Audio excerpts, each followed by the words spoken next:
the world looks for the miserable black person to say, see, this is what it's like to be black, because black is called a racism. You can't never have nothing, and you can't never, because until the politicians decide to save you, you ain't gonna never have. No, that ain't true. There's some black people who are tired of waiting for the bus. They got them a car. They drove to the land of happiness, safety, peace, and success, and they didn't sit around waiting on white folks to save them. And I just think it's absolutely offensive that we don't acknowledge those individuals.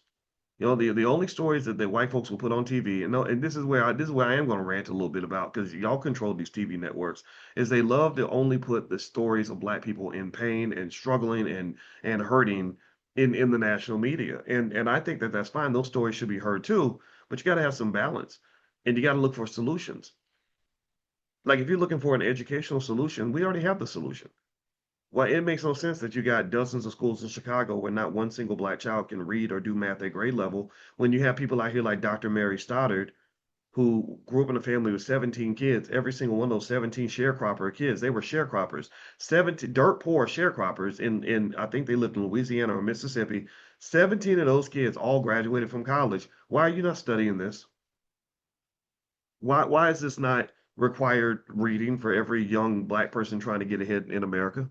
Why does not why does it, why do more black people know about Cardi B and her STDs and broken relationships and criminal record? Why do more black people know about that than they know about people like Dr. Mary Stoddard, and the fact that Dr. Mary Stoddard then grew up and picked a good husband, Dr. Marcus Stoddard, who also grew up with very, very humble means, who is one of the best cardiologists in the country. And then the story continues where they raised five children, all of whom got MDs or PhDs. I'm talking about real MDs, real PhDs. I'm not talking about them, those mail-in degrees that people get, those honorary degrees you get when you send $25 to a mail-in service. I'm talking about real doctors in their house. And last time I checked, every single day of their life they've been black. Last time I checked, they didn't start off with a silver spoon in their mouth. Last time I checked, didn't nobody come and save them. They made decisions and put themselves in a good position. Why are these stories not heard? Why do people not want to hear that? Are we addicted to suffering? Is that what it is? Like, would we love to hear about black people having a miserable time? That's depressing as shit. I don't want to be depressed every day. I want to be happy. So that's it. I think black happiness matters. I tell our youngest all the time. I say, look, my job is not to tell you what career you should have or what college you should go to even. My job is to help you find happiness. That's it. I just want you to be happy and content with your life. I said happiness starts internally.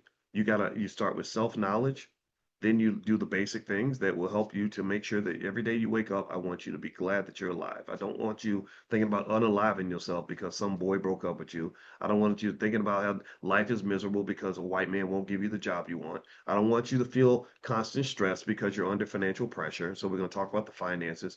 I don't want you feeling like you hate yourself because you're comparing yourself to some unrealistic image you saw on Instagram. I don't want none of that.